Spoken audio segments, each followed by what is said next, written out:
एक बाप मुलीच्या परीक्षेसाठी मुख्यमंत्री निवासात जात नाही.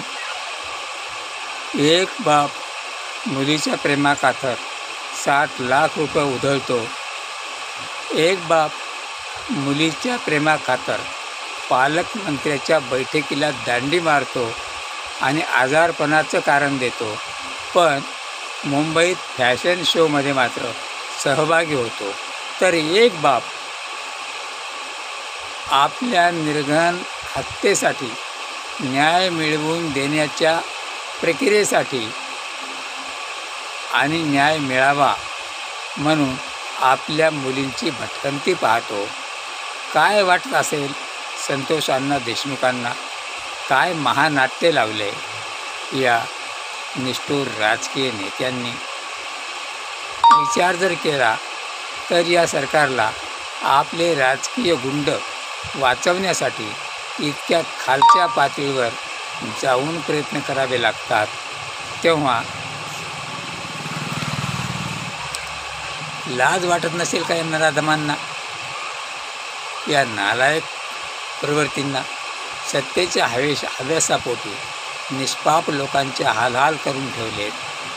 जमत नसेल तर राज्यकारभार सांभाळायला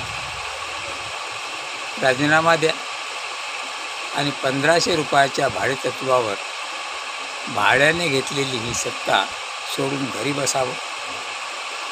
काय तर म्हणे कायदा आणि सुव्यवस्थेचं राज्य, आर्थिक शिस्तीचं राज्य, नीतिमत्तेचं राज्य.